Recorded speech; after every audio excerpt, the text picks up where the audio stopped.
இன்னைக்கு சித்த வேதத்துல 14வது அத்தியாயத்தை பார்க்கலாம். மனதே குருவென்றும் அந்த மனம்தான்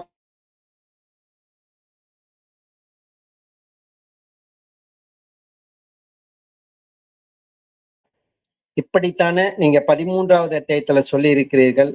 இது எந்த விதத்துல இருக்கும்னு கொஞ்சம் விவரமாக கேட்டுக்கொள்கிறேன் என்ற முறையில சீடன் கேட்கிறாரு. அது பொதுவாக சென்ற அத்தியாயத்துல பார்த்தோம், ஒரு சிறிய ஆலமரத்தினுடைய அந்த வித்திலிருந்து தான் மிகப்பெரிய ஆலமரம் உருவாகிறது என்றதும், அதே மாதிரி இந்த சிறிய இந்த மனதில் இருந்து தான் மிகப்பெரிய இந்த உலகம் என்பது உருவாகிறது. அப்புறம் அது உருவாயிட்டோன்னு பார்த்தீங்கன்னா, அந்த உலகத்துக்குள்ளதான் நம்ம இருக்கிற மாதிரி ஒரு மாயையான தோற்றம் என்பது ஏற்படுகிறது. ஆனால் அந்த உலகம் உருவானதே அவரவருடைய அந்த மனதில் இருந்து தான் என்பதையும் ஞானபிதா முன்னேற்றத்திலே சொல்லி இருக்கிறாரு. அப்ப அந்த வனதாகிய அந்த வட விருட்சம் மூலத்தில் தட்சிணாமூர்த்தி ஆகிய குரு இருக்கிறார் என்று சொன்னீர்கள் அல்லவா? அந்த மனதாகிய அந்த வட விருட்சமானது பாத்தீங்கன்னா, ஏற்கனவே அத்தி மரத்தை ஞானபிதா உதாரணமாக சொல்லியிருக்காரு. அதனுடைய பூ இரவு நேரத்துல அது குறிப்பிட்ட நேரத்துல பூத்து அது உடனே அது காயாக அது மாறி விடுகிறது. அதால நம்ம பகல்ல பார்க்க சொல்ல அது பூ இல்லாம காய்க்கிறத நம்ம நினைச்சிட்டு இருக்கோம்.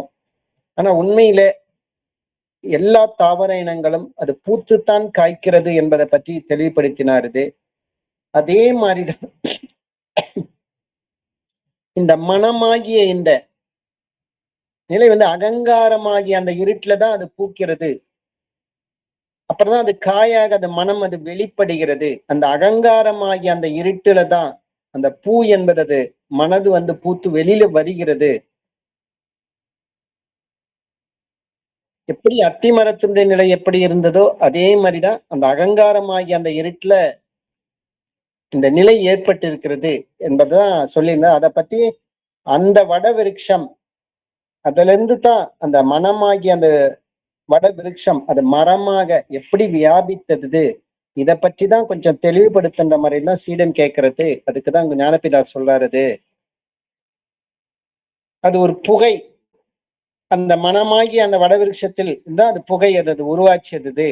அதுதான் அது அபானனாக அது உருவாகி இருக்கிறது. அதுக்குதான் ஏற்கனவே போன சென்ற அத்தியாயத்திலே ஒரு பாத்திரத்துல நெருப்பிலிட்டு அது புகையை உண்டாக்கி அந்த பாத்திரத்தை இழுத்து மூடிட்டு அது சுத்தமாக மூடிட்டேன்னா அந்த பாத்திரத்துக்குள்ளதான் அந்த புகை இருந்தது.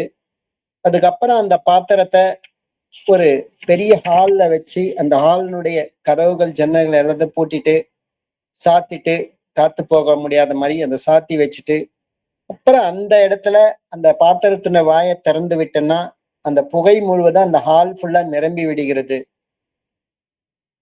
அப்ப பாத்தீங்கன்னா பாத்திரத்துக்குள்ள புகை இருந்ததா, புகைக்குள்ள பாத்திரம் இருந்ததா? ஆனா முதல்ல இருந்தது எது? பாத்திரத்துக்குள்ளதானே புகை இருந்தது. அந்த புகை முழுவதுமாக அது வெளிப்பட்ட உடனே பார்த்தீங்கன்னா அறை முழுவதும் நிரம்பி இருக்கும் போது பார்த்தீங்கன்னா அந்த புகைக்குள்ளதான் பாத்திரம் இருக்கிற மாதிரி நம்மளுக்கு ஒரு தோரணம் ஏற்படுகிறது. இது இப்படிதான் இந்த சம்சாரமாகிய இந்த உலக விருட்சம் என்பது இப்படித்தான் இருக்கிறது. மனதிலிருந்து தான் அவரவருடைய மனதிலிருந்து தான் அவரவருடைய உலகம் என்பது உற்பத்தி ஆச்சு. ஆனா அந்த உலகத்துக்குள்ளதான் நம்ம இருக்கிற மாதிரி ஒரு மாயையான தோற்றம் என்பது நமக்குள்ள அது ஏற்பட்டு இருக்கிறது. அப்ப அந்த சம்சார விருட்சம்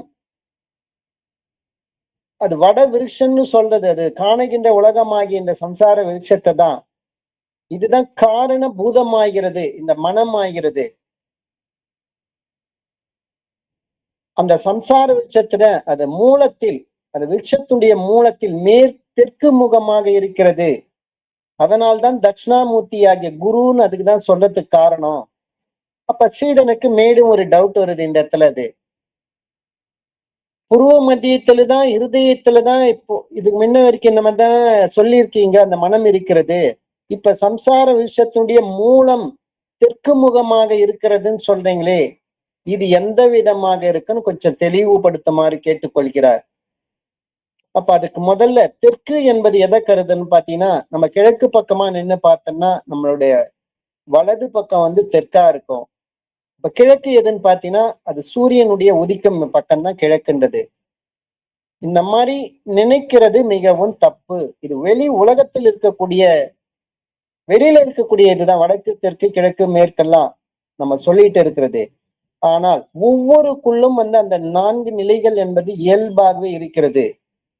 நம்ம ஜனிக்கிறதுக்கு நம்ம பொறக்கலைன்னா கிழக்கு மேற்கு தெற்கு இந்த மாதிரி ஏதாவது உண்டான எதுவுமே கிடையாது. இது ஏதாவது திசைகள் இருக்குமானா நம்ம ஜனிக்கிறதுக்கு முன்னாடி நம்மளுடைய அனுபவத்துல இருக்குமானா அது கிடையாது. இது எப்ப இந்த மாதிரி அனுபவம் நமக்குள்ள அது உருவாகுது, நம்ம பிறந்த அப்புறம் தானே அந்த உருவாகுது. நமக்கு உருவம் உண்டான போதுதான் எல்லாமே இந்த மாதிரி உருவாகுது. அப்போ உருவம் இல்லை என்றால் அதுக்கு ஆதி என்றோ அந்தம் என்றோ கிழக்கு மேற்கு தெற்கு என்கின்ற எந்த நிலை இருக்கான்னா எதுவுமே கிடையாது.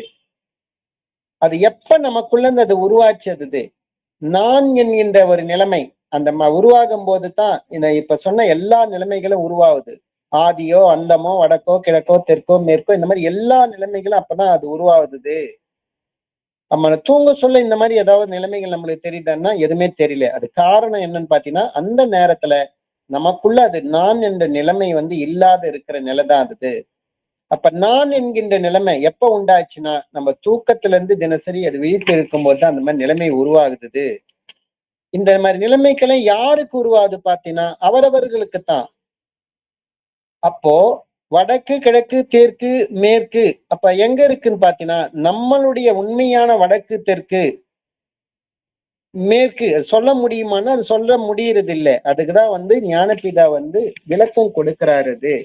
நீ உலகத்தினுடைய வரைபடத்துல பார்த்திருக்கேன் இல்லையா, நம்ம ஸ்கூல்ல படிக்க சொல்ல ஜாகிரபி சப்ஜெக்ட்ல அதை பத்தி தெளிவுபடுத்தியிருப்பாங்க இல்லையா. அப்ப அதுல வடக்கு எதுன்னு பாத்தீங்கன்னா மேல்முகமாக இருக்கிறது, தெற்கு எதுன்னு பாத்தீங்கன்னா அது கீழ்பாகம் அடிபாகம்.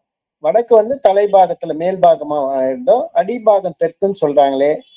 அப்ப நம்மளுடைய மேல் பாகம் எதுன்னு பாத்தீங்கன்னா சிரசா இருக்கின்ற மேல் பாகம் நமக்கு அதுதான் இருக்கிறதுலயே ஒரு உயர்ந்த பாகம். அதுதான் வடக்குன்னு சொல்லுது. அதுதான் எதுன்னு பாத்தீங்கன்னா நம்மளுடைய அது சிரசு. அந்த சிரசுல புருவ மத்தியத்தில்லாதான் அந்த மனதாகி அந்த குரு அடிப்பாகமாகிய தெற்கே கீழ்முகமாக இருக்கிறது. குரு என்பவர் வடக்கில் தான் இருக்கிறார். ஆனா அவர் பார்த்து கொண்டிருக்க திசை கீழ்முகமாக பார்த்து கொண்டிருக்கிறார், தெற்கு நோக்கி பார்த்து கொண்டிருக்கிறார். அதனாலதான் அந்த குருவுக்கு தட்சிணாமூர்த்தின்னு சொல்றதுக்கு காரணம் அதுதான். அப்ப வடக்கு கிழக்குன்ற தெற்கு எதுன்னு நமக்கு தெரியுது. அப்ப கிழக்கு மேற்கு என்பதை தெளிவுபடுத்துமாறு சீடன் கேட்க சொல்ல பாத்தீங்கன்னா கிழக்கு என்பது எதுன்னு பாத்தீங்கன்னா பூர்வ பாகம். பூர்வம் அப்படின்னு என்ன பாத்தீங்கன்னா அதுக்கு பொருள் எதுன்னு பூர்வம் அதுக்கு என்ன விளக்கம்னு பாத்தீங்கன்னா முன்பு அப்படின்னு அர்த்தம் அதுக்குது. அப்ப முன்பு என்று சொல்லணும்னா அதுக்கு ஒரு பொருள் வேணும்ல. இந்த பொருளுக்கு முன்னாடி பின்னாடி இதுக்கு மேல் பாகம் கீழ்பாகம்ன்ற மாதிரி ஏதோ ஒரு பொருள் இருந்தா தானே, வஸ்து இருந்தா தானே அதுக்கு முன்னாடி நம்ம சொல்ல முடியாதது. அப்ப நமக்கு முன்னாடி பார்க்க எதை நம்ம பாக்குறோம், நம்ம பாக்குற இந்த உலகத்தை தானே நம்ம முன்னாடி பார்த்திருக்கோம். அப்ப இந்த உலகம் இல்லைன்னா ஏதாவது அதுக்கு உண்டான்னு பாத்தீங்கன்னா எதுவுமே கிடையாது. அப்ப உலகத்துடைய முன்புக்கு தான் நம்ம பூர்வம் என்று சொல்றது. அதாவது உற்பத்தி ஸ்தானம். அதனால இந்த உலகம் எங்கிருந்து உண்டாச்சுன்னு பாத்தீங்கன்னா அவரவருடைய உலகம் அவரவர்களுக்குள்ள இருந்துதான் அது உருவாச்சது. அப்ப நம்மள எந்த பாகத்துல இருந்து அந்த உலகம் உண்டாச்சுன்னு பாத்தீங்கன்னா நமக்குள்ள இருக்கிற அந்த சிரசா இருக்கிற அந்த புருவ மத்தியத்துல இருந்துதான் அவரவர்களுடைய உலகம் என்பது உருவாச்சது. அப்ப சிரசில் உண்டாச்சுன்னா எந்த நேரமும் நம்மளால அந்த உலகத்தை நம்மளால பார்க்க முடியுமான்னா முடியறது கிடையாது. எப்ப அந்த மாதிரி பார்க்க முடியும், நம்ம தூங்க சொல்ல நம்மளுடைய அனுபவத்துல உலகம் என்ற ஒரு அனுபவம் இருக்கா? கிடையாது. அப்ப என்ன ஆச்சுன்னு பாத்தீங்கன்னா அந்த உலகமானது அவரவருடைய உலகம் அவரவர்களுள்ள ஜீவன்ல அதுதான் அடங்கி இருந்தது. அப்ப அந்த உலகம் தண்ணில அடங்க காரணம் என்னன்னு பாத்தீங்கன்னா அந்த ஜீவன் சக்தியான வாய்வு அது வெளியில வியாபிக்காம அது அந்த மனமானது அதனுடைய உற்பத்தி ஸ்தானத்திலேயே தான் அது இருந்ததான லயிச்சு இருந்ததாலதான் அப்ப உலகம் என்பது அந்த நேரம்ல இல்லை. எப்ப நம்ம உலகம் உருவாச்சுன்னா எப்ப அந்த மனமானது அது வெளியில வருதோ, நம்ம தூக்கம் விழிக்கிறோமோ அப்பதான் அது உருவாகுது. அந்த உலகம் எங்கிருந்து உருவாச்சுன்னு பாத்தீங்கன்னா அவரவருடைய அந்த ஜீவன் தான் அது உண்டாச்சுது. அந்த ஜீவனில் உண்டான அந்த ஜீவசக்தியான வாய்வு அது உள்ள வெளியிலே அது கதாகதம் செய்யறதாலதான் நமக்கு அந்த உலகம் என்கின்ற ஒரு நிலைமை நமக்கு உருவாச்சு. அந்த கதாகதம் எதன் வழியாக அது உள்ள வெளியில போயிட்டு வருதுன்னு பாத்தீங்கன்னா, அவரவருடைய அந்த மூக்கினுடைய துவாரத்தின் வழியாகத்தான் அது உள்ள வெளியில என்பது போயிட்டு வந்துட்டே இருக்கிறது. அப்போ நாம் தூங்கும் போது எந்த மார்க்கமாக நமக்குள்ள கதாகதம் நடக்குதுன்னு பாத்தீங்கன்னா, நம்ம அண்ணாக்குக்கு மேலே போகிற 2 துவாரங்கள் வழியில தான் மேல கீழன்றது அது சமீரணன் கதியாக நமக்குள்ள ஆழ்நிலை தூக்கத்துல அது நடமாடிக் கொண்டிருக்கிறது. ஆனா நம்ம தூக்கம் விழிக்கும் போது அந்த ஜீவன் சக்தியான வாய் வெளியில வருது. அது மூக்கினுடைய அந்த மேல புருவ மத்தியத்திலிருந்து அந்த வாய்க்கு மேல இருக்கக்கூடிய அந்த மூக்கின் அடிபாகம் வரை இருக்கக்கூடிய அந்த பகுதியில இருந்து தான் அதனுடைய கதாகதம் என்பது அது உள்ள வெளியில உள்ள வெளியில என்ற மாதிரி இது போயிட்டு போயிட்டு வந்துட்டு இருக்கிறது. அந்த நிலைமையில தான் நமக்கு உலகம் என்கின்ற ஒரு அனுபவம் என்பது அது உண்டாவுது.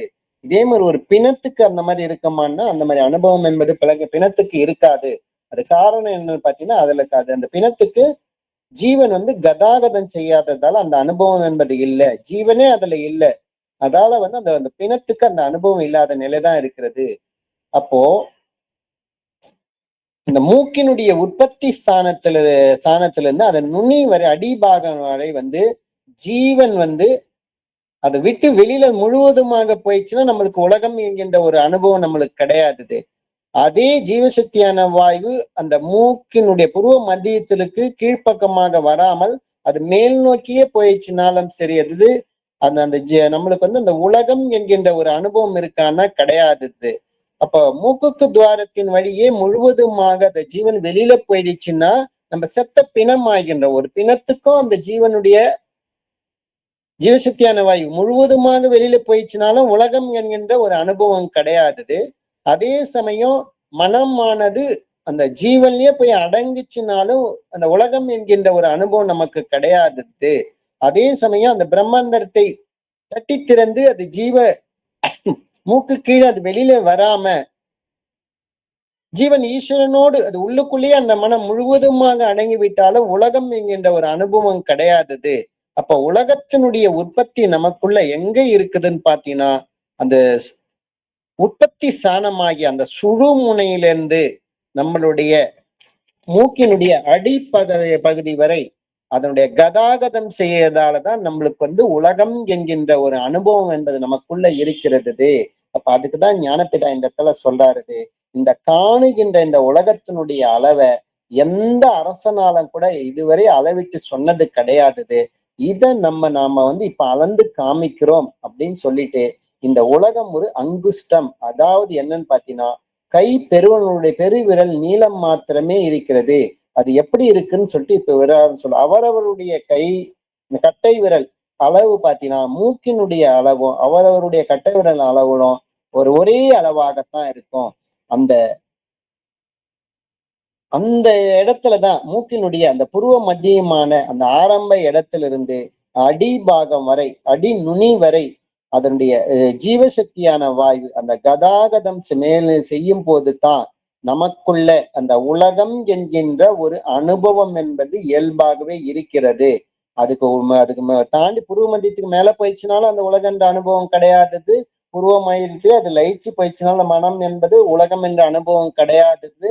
அப்ப மூக்கை விட்டு அது ஜீவசக்தியான வாயு முழுவதுமாக வெளில போயிடுச்சா பிணம், அதுக்கும் உலகம் என்ற அனுபவம் கிடையாது.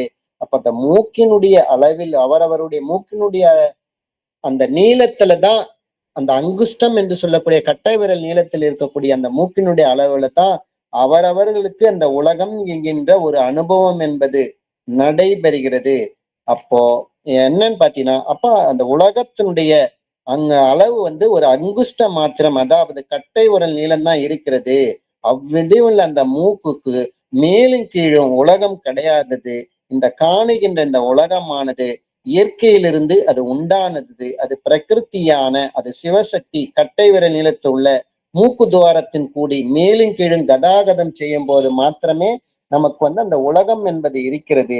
இதுதான் உலகம். இந்த உலகத்தினுடைய உற்பத்தி ஸ்தானம் தான் இதுக்கு கிழக்கு என்று சொல்றது. அதுதான் கிழக்கு என்று சொல்றது. அப்ப உற்பத்தி ஸ்தானத்தில் அந்த பிராணனாகிய சூரியன் அடங்கி இருக்கும் போதுதான் அது சூரிய உதயம். அப்பதான் சூரிய உதயம் ஆகுதுன்னு சொல்லுது. எப்ப அதை கொண்டுதான் சூரியன் கிழக்கில் உதிக்கிறது என்று சொல்றதுக்கு காரணம் அதுதான் அது. அப்ப சூரியன் அஸ்தமித்து மேற்கு என்று சொல்ல காரணம்னா, சூரியன் அஸ்தமித்த போது இருட்டா இருக்கும். அப்ப இருட்டாக இருக்க காரணம் வெளிச்சம் இல்லாததாலதான். அது எந்த இடத்திலிருந்து அந்த வெளிச்சம் உண்டாகுதோ அந்த இடத்திலிருந்து தான் சாயங்கால சமயத்துல அந்த சூரியன் அஸ்தமிக்குது. இது எப்படின்னா, நம்ம இயல்பாவே தினசரி காலையில கிழக்குல உதிக்குதுன்னு சொல்றோம். மேற்குல அஸ்தமாவது சூரியன் சொல்றோம் வெளியில. உண்மையில கிடையாது அது. பூமி சுத்துறதால நமக்கு அந்த மாதிரி ஒரு மாயையான ஒரு தோற்றம் ஏற்படுகிறது. சூரியன் என்பது அதே இடத்துலதான் இருக்கிறது. அதே மாதிரிதான் நமக்குள் இருக்கக்கூடிய அந்த சூரியனும் உற்பத்தி ஆகக்கூடிய இடமும் அது புருவ மத்தியம் தான். அது அஸ்தமனம் ஆகக்கூடிய இடமும் அதே புருவ மத்தியம் தான் அது. உண்மையில சூரிய உதயம் என்று எதுன்னு சொல்றது பாத்தீங்கன்னா, நம்மளுடைய பிராணனானது அது வெளியில வியாபிக்க விடாமல் தனக்குள்ளேயே அது அசையாமல் அது நிலைநிறுத்தும் போதுதான் உண்மையில நமக்கு சூரியன் உதயமாகிறது என்று அர்த்தம். எப்ப அந்த பிராணன் நம்ம விட்டு அது வெளியில போயிட்டே இருக்கிறதோ அப்பெல்லாம் அது அஸ்தமித்து கொண்டிருக்கிறது. அப்படிதான் அது உண்மையான அர்த்தம் அது. ஆனா உலகத்துலதான் அதுக்கு நேர் ஆப்போசிட்டா தான் உலகத்துல சொல்லி வர்றது பாத்தீங்கன்னா அது அந்த பகல் என்று சொல்ல சமயத்துல பாத்தீங்கன்னா தான் நம்மளுக்கு வெளிச்சம் இருக்கு. இரவினால அது வெளிச்சம் இல்லை, அது இருட்டாயிட்டு போயிடுது, அஸ்தம் ஆயிடுச்சு நம்ம சொல்றோம் அது. உண்மையில பாத்தீங்கன்னா நமக்குள் இருக்கக்கூடிய கிழக்கு மேற்கு அப்படின்னு சொல்லக்கூடிய எதுன்னா பிராணனாகிய சூரியன் நமக்குள்ளேயே அது அசையாமல் அது நிலைநிற்கும் போதுதான், அது உற்பத்தி ஸ்தானத்திலேயே அது வெளியில வியாபிக்காமல் நிலைநிற்கும் போதுதான் நமக்குள்ள அது சூரிய உதயம் என்பது நடைபெறுகிறது என்பதுதான் ஞானபிதா இந்த அத்தியாயத்தில் நமக்கு தெளிவுபடுத்தி இருக்கிறாரு. இதனுடைய தொடர்ச்சியை நாளைக்கு நம்ம பார்க்கலாம். அனைவருக்கும் ஆத்ம நமஸ்காரம். உடம்பினுடைய சகலவிதமான பாகங்களிலும் பரவி எப்பொழுதும் விட்டு பிரியாமல் ஸ்நேகம், மோகம் முதலிய கெட்ட விளக்கங்களை உண்டாக்கி கொண்டிருக்கின்ற ராகத்து பேசாதிகளான விருப்பு வெறுப்பு எனும் பெரும் வியாதிகள் யார் ஒருவரால் வேறொரு அறுக்கப்படுகிறதோ அந்த அசாதாரண வைத்தியருக்கே நமஸ்காரம். நாம் இன்னைக்கு பார்க்க இருக்கிறது அத்தியாயம் 14ல ஏற்கனவே சாமி நம்முடைய மனம்தான் குரு, அது வடவிருட்சமாக இருக்கக்கூடிய மூலத்துல தட்சிணாமூர்த்தியாக இருக்குது அப்படிங்கிறத சொல்லியிருந்தாரு. ஸோ அது எந்த வகையா இருக்குது, வடவிருட்சம்னா என்ன அப்படிங்கிறத பத்தின ஒரு கேள்விதான் இங்க சீடன் கேட்கக்கூடியது. இப்போ நம்மளுடைய மனமானது காலையில தூக்கத்திலிருந்து எழுந்திரிச்ச உடனே தன் உள்ளிலிருந்து அது வெளிமுகமாக வெளியில வியாபிக்கக்கூடிய அந்த நிலைமையை சாமி இந்த உலகம்ங்கிற அவஸ்தை உண்டாகிறதா சொல்லியிருந்தார். ஒரு புகை எப்படி பாத்திரத்திலிருந்து வெளிப்படுதோ அது போல இந்த உலகமானது தன்னிலிருந்து வெளிப்படுது. மீண்டும் இந்த மனமானது தன் உள்ளிலே ஐக்கியமாகும் போது தன்னிலிருந்து வெளிப்பட்ட உலகமானது தன்னில் தானே ஐக்கியமாகவும் செய்யுது. அப்படி மனமானது தன்னில் தானே ஐக்கியமாகக்கூடிய அந்த நிலைமையில தான் அது தட்சிணாமூர்த்தியாக இருக்குது. அது எங்க ஐக்கியமாகுதோ அந்த இடம்தான் வட விருட்சம் அப்படிங்கிறதையும் சாமி சொல்லியிருக்கிறாரு. சரி, ஏற்கனவே 2ஆம் அத்தியாயத்திலே சாமி மனதனுடைய இருப்பிடம் புருவ மத்தியம், அதாவது இருதயம் அப்படின்னு சொல்லியிருந்தாரு. இப்ப என்ன வட விருட்சம்னு சொல்றீங்க அப்படின்னு ஒரு கேள்வி வருது. சம்சார விருட்சம் அப்படின்னு சொல்ற மனமானது வட விருட்சத்தினுடைய மூலத்துல அது ஐக்கியமாகுதுன்னு சொல்றீங்களே அப்படிங்கிறது தான் இங்க அவர் கேட்கக்கூடியது. அப்போ இங்க அந்த வடக்கு அப்படின்னு சொல்லக்கூடிய திசையை குறிப்பிட வேண்டியதா இருக்குது. வட விருட்சம் அப்படின்னு சொன்னா அங்க வடக்கு பாகமாக இருக்கக்கூடிய ஒரு விருட்சத்தை குறிப்பிட்டு சொல்ல வேண்டிய ஒரு நிலைமைங்கிறது அங்க ஏற்படுது. அப்போ வடக்கு அப்படிங்கிறது உண்மையாவே அது புருவ மத்தியத்தை குறிக்கக்கூடியது தானா அப்படிங்கிற ஒரு சந்தேகமும் இங்க நமக்கு வருது. அப்போ நாம திசைகளை எந்த வகையாக வைத்து நம்ம குறிப்பிடுறோம் அப்படிங்கிறத நாம கொஞ்சம் கவனிச்சு பார்க்கணும். சூரியனை மையப்படுத்தி தான் நாம் இந்த உலகத்துல திசைகளை நிர்ணயிக்கிறோம். சூரியன் உதிக்கக்கூடிய திசை கிழக்கு, சூரியன் அஸ்தமனம் செய்யக்கூடிய திசை மேற்கு. கிழக்கு பார்த்து நின்னோம் அப்படின்னு சொன்னா இடது பக்கம் வடக்கு, வலது பக்கம் தெற்கு அப்படின்னு சொல்லி இந்த சூரியனை மையப்படுத்தி தான் வடக்கு, கிழக்கு, தெற்கு, மேற்கு அப்படிங்கிற திசைகளை நாம குறிப்பிட்டு இருக்கிறோம். இந்த மாதிரியான திசைகளை நம்ம வரையறுக்கிறதே தப்புதான்னு சாமி சொல்றார். என்ன காரணம் அப்படின்னா, இப்போ அந்த திசைகள் யாருக்கு வேணும்? நமக்கு வேணுமா இல்லை சூரியனுக்கு வேணுமா? திசைகளை பற்றின விவரங்களை இப்போ யார் தெரிஞ்சுக்கணும்னு விரும்புகிறாங்க? நமக்கு தான் எந்த திசை அப்படிங்கிறது தெரிய வரணும். நமக்கு தான் அந்த சந்தேகம் இருக்கே தவிர சூரியனுக்கு கிடையாது. அப்போ சூரியனை மையப்படுத்தி கவனிக்கிறத விடவும் நம்மளை மையப்படுத்தி தான் அதை கவனிக்க வேண்டியதாக இருக்குது.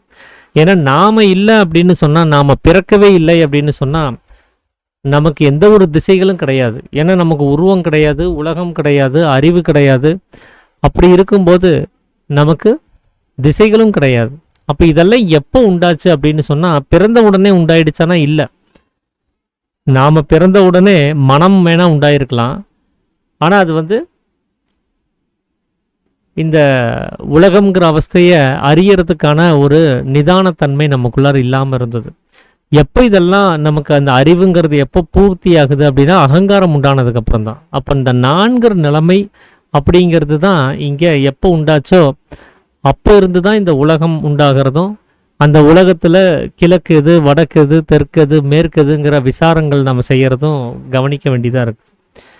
அப்போ இந்த நான்கிற அந்த நிலைமைக்கு தான் எது வடக்கு, எது தெற்கு, எது மேற்கு, எது கிழக்குங்கிறத நம்ம பார்க்கணும். அப்போ சூரியனுக்கு எது வடக்கு, தெற்கு, மேற்கு, கிழக்குங்கிறத பார்க்கக்கூடாது. இந்த நான்கிற அகங்காரத்தை மையமாக வைத்து தான் அதை நம்ம பார்க்க வேண்டியதாக இருக்குது.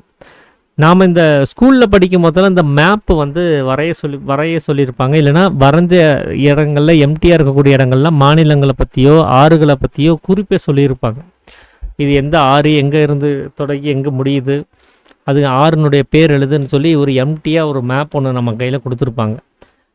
அந்த மேப்புக்கு ரைட் சைடு கார்னரில் மேலே பார்த்தீங்க அப்படின்னு சொன்னால் அப் சைடில் ஒரு ஏரோ மார்க்கை போட்டு என்னன்னு ஒரு சிம்பிள் ஒன்று குறிப்பிடப்பட்டிருக்கும். என் அப்படின்னா நார்த்து, அந்த அப் ஏரோங்கிறது எதை நோக்கி இருக்குது அப்படின்னா மேல் பாகம் அப்படின்னு அர்த்தம். மேல் பாகம் என்பது அது வடக்கு அப்படிங்கிறத அவங்க சிம்பிளாக அங்கே குறிப்பிட்டிருப்பாங்க. நாம் இந்திய மேப்பே எடுத்துட்டோம் அப்படின்னு சொன்னால் மேல் பாகத்தில் இருக்கிறத வட இந்தியா அப்படின்னு தானே சொல்கிறோம், கீழ் பாகத்தில் இருக்கிறத தென் இந்தியா அப்படின்னு நம்ம சொல்கிறோம். அப்போ வடக்கு அப்படிங்கிறது சாதாரணமாகவே மேல் பாகத்தை குறிக்கக்கூடிய ஒரு விஷயமா இருக்குது. அதனால தான் இந்த வடக்கு அப்படிங்கிறது உயர்ந்த பாகமாக இங்கே கருத வேண்டியதாக இருக்குது. இந்த வேதங்களில் கூட வடக்கில் இமயமலை இருக்குது.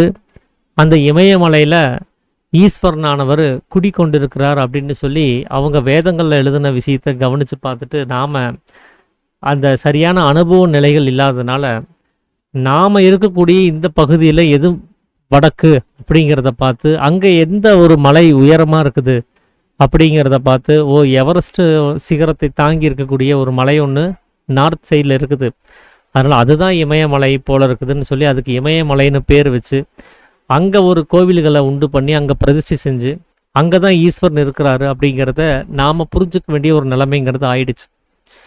உண்மையாகவே அவங்க வேதங்களில் சொன்னது உயர்ந்த பாகமாக இருக்கக்கூடியது நம்மளுடைய புருவ மத்தியத்தை தான் அவங்க சொன்னாங்க. ஏன்னா இந்த புருவ மத்தியத்தில் தான் இமைகளுக்கு மையம் அப்படிங்கிறது இருக்குது. இந்த இரண்டு இமைகளுக்கு மையம் அப்படிங்கிறது தான் புருவ மத்தியம். அந்த புருவ மத்தியம் தான் அங்கே உயர்ந்த பாகமாக இருக்கக்கூடிய வடக்கு, அங்கே தான் ஈஸ்வரன் குடிக்கொண்டிருக்கிறார்னு வேதத்தில் இருக்கக்கூடிய அனுபவஸ்தர்கள் சொன்ன விஷயம். நாம் நமக்கு எது வடக்குன்னு பார்க்காம சூரியனுக்கு எது வடக்கு, இந்த உலகத்தில் எது வடக்குன்னு சொல்லி கவனித்து பார்த்ததுனால வேற ஏதோ ஒரு மலைக்கு இமயமலைன்னு பேர் வைக்க வேண்டியதாக போச்சு. அது நம்மளுடைய சிரசுங்கிறது நமக்கு தெரியாமலே போயிடுச்சு. அப்போ நம்மளுடைய சிரசில் புருவ மத்தியத்தில் தான் அந்த மனமாக இருக்கக்கூடிய குரு அங்கே தட்சிணாமூர்த்தியாக இருக்கிறாரு.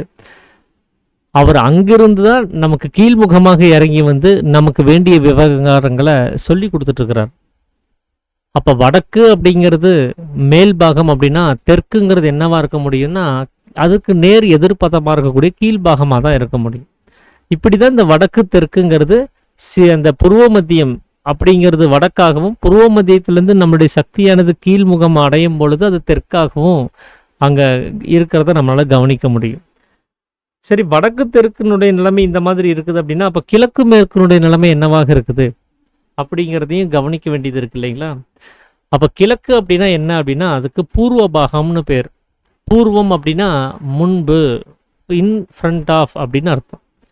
எதுக்கு முன்பு அப்படின்னு நம்ம ஒரு விஷயத்த கவனிக்கணும். இந்த இதுக்கு முன்னாடி அப்படின்னு சொல்கிறோம் அப்படின்னு சொன்னால் அந்த இதுக்குங்கிறது என்னது, எதுக்கு முன்னாடி அப்படின்னா, நாம இப்போ பார்க்கக்கூடிய இந்த உலகம்தான் நமக்கு முன்னாடி இருக்குது. இந்த உலகத்தினுடைய பூர்வ பாகம் அப்படிங்கிறது தான் அந்த கிழக்குங்கிறது.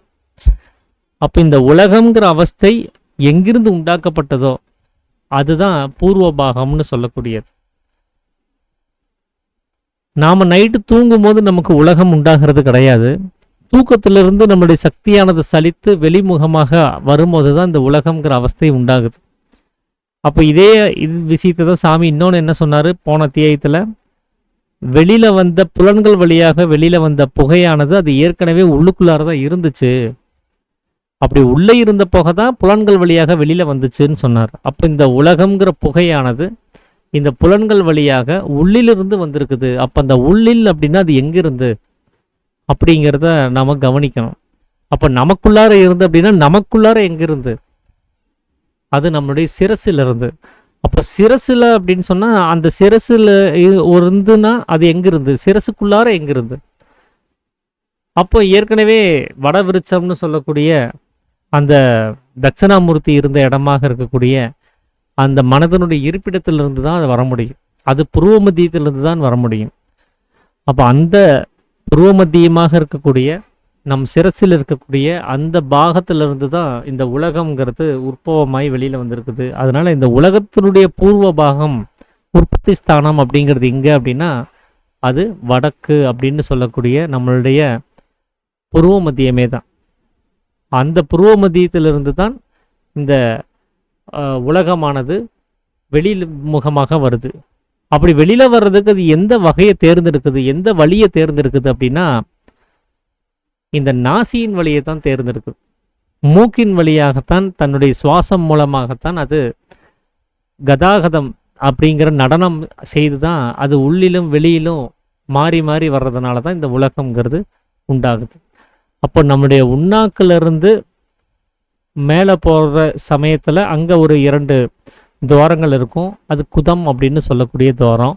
அந்த துவாரத்திலிருந்து கீழ்முகமாக இறங்கி வந்து தான் நாசியின் வழியாக அது வெளிமுகமாக வியாபிக்குது. அப்படி இந்த ஜீவசக்தியான வாயு தன்னுடைய மூக்கின் வழியாக வெளிமுகமாக இல்லை உள்முகமாக அப்படி அது கதாகதம் செய்யலை அப்படின்னு சொன்னால் நமக்கு இந்த உலகம்ங்கிற அவஸ்தை உண்டாகிறது இல்லை. தூங்கும்போது நம்முடைய சுவாசமானது அவனுக்குள்ளாரையே மேலும் கீழுமாக நடக்குதே தவிர உள்ளும் வெளியுமாக நடக்கிறது கிடையாது. அது மேலும் கீழும் நடக்கும்போது உலகம்ங்கிற அவஸ்தை உண்டாக முடியாது. அது மூக்கின் வழியாக உள்ளிலும் வெளியிலும் வியாபித்தால் மட்டுமே தான் உலகம்ங்கிற அவஸ்தை உண்டாக்க முடியும்.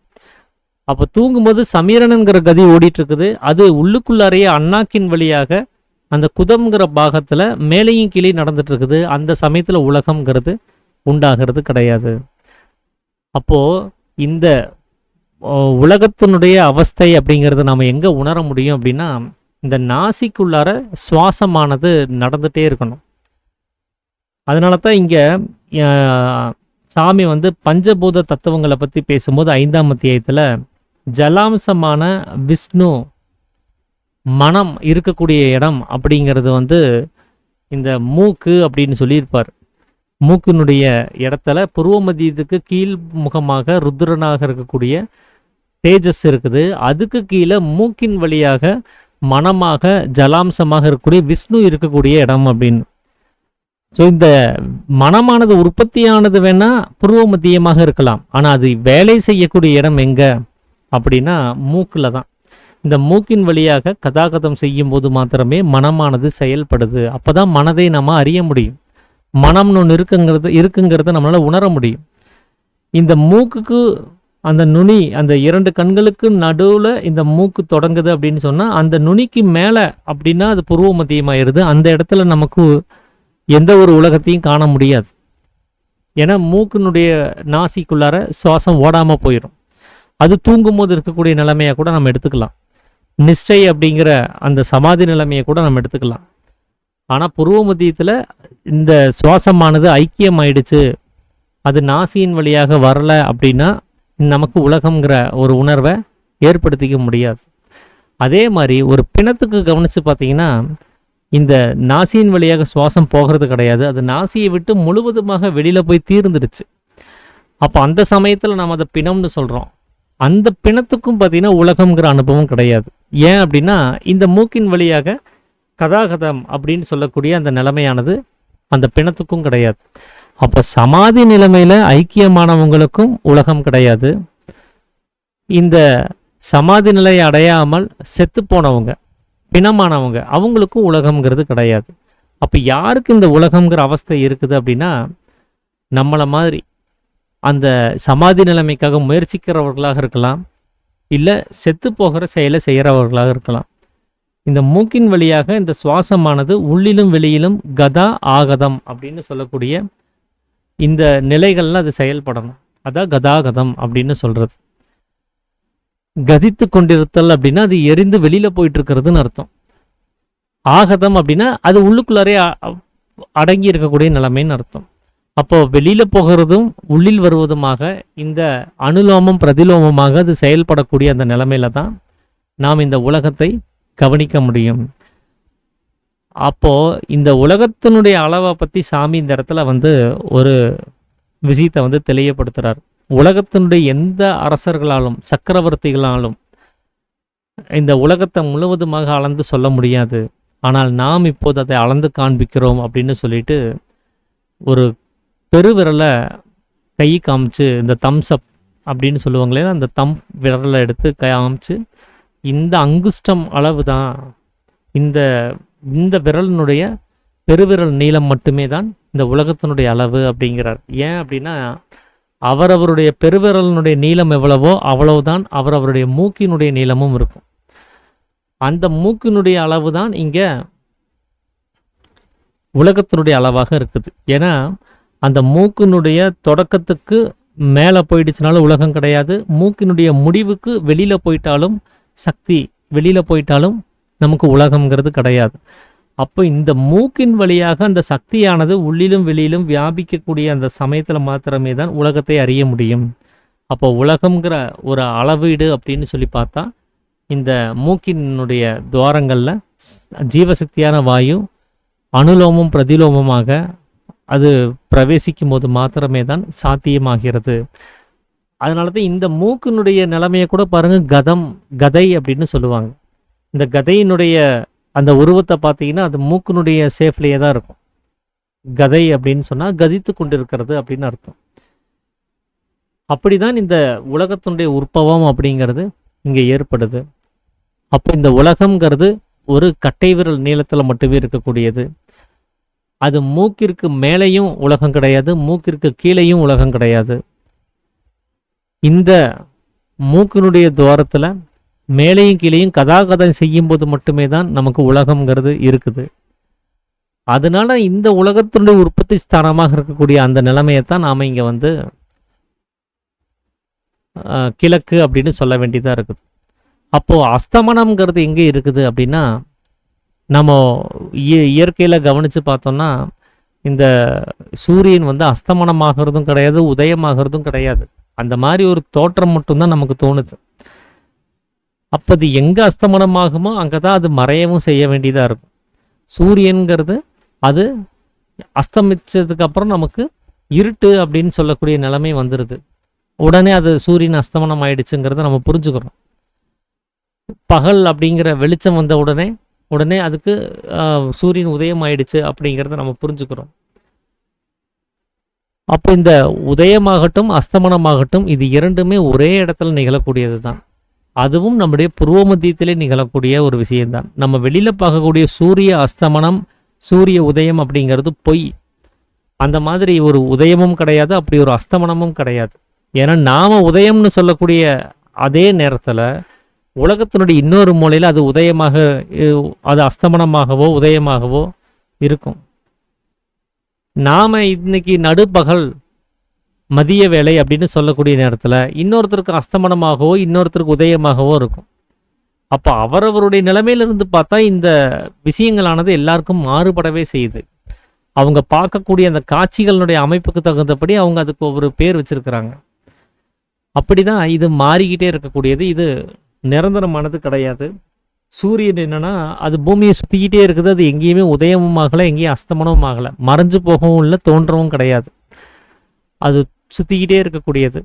நம்ம பார்வைக்கு அது மறைஞ்சு போயிடுச்சு, அதனால அஸ்தமனம்ட்டோம். நம்ம பார்வையில அது மேல எந்திரிச்சு வர்றத பார்த்துட்டு தோன்றிடுச்சு, அது உதயம் ஆயிடுச்சுன்னு நாம சொல்லிக்கிறோம். அதனால வெளியில இருக்கக்கூடிய சூரிய உதயமோ சூரிய அஸ்தமனமோ உண்மையானது அல்ல.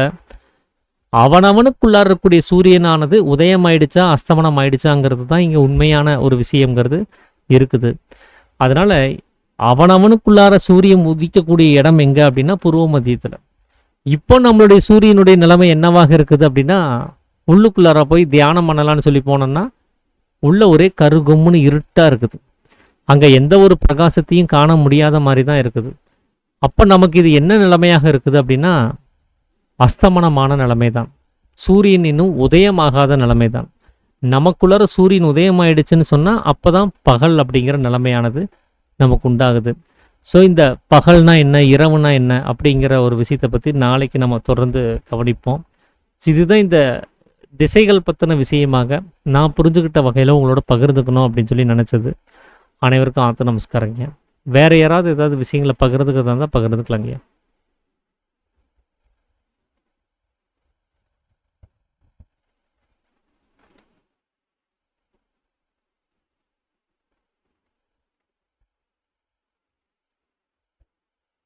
சரிங்க, அப்போது நிறைவு பண்ணிடலாங்களா?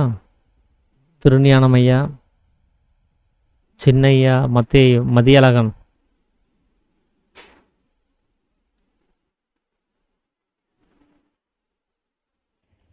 பண்ணிடலாங்க ஐயா. சந்தோஷம் ஐயா.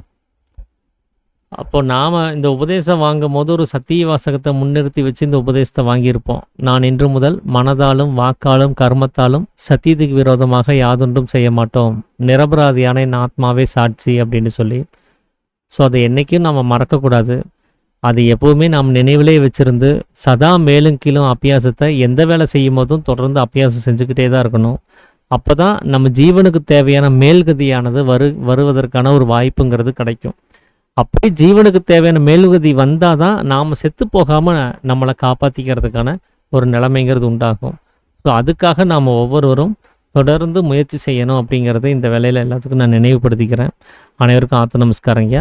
நாளைக்கு நம்ம இந்த சித்தவேதத்தினுடைய இந்த 14வது அத்தியாயத்தில் இருக்கக்கூடிய பகல் இரவு அப்படிங்கிற அந்த விஷயத்தை பற்றியும், அப்புறம் ஜெகதீசன் ஐயா ஏற்கனவே நமக்கு சொல்லி வந்துட்டு இருக்கக்கூடிய ராமதீர்த்த விஜயம்ங்கிற 13வது பாகத்தையும் நம்ம தொடர்ந்து கவனிப்போம். அனைவருக்கும் ஆத்ம நமஸ்காரங்க. ஆத்ம நமஸ்காரம். ஆத்ம நமஸ்காரம் ஐயா.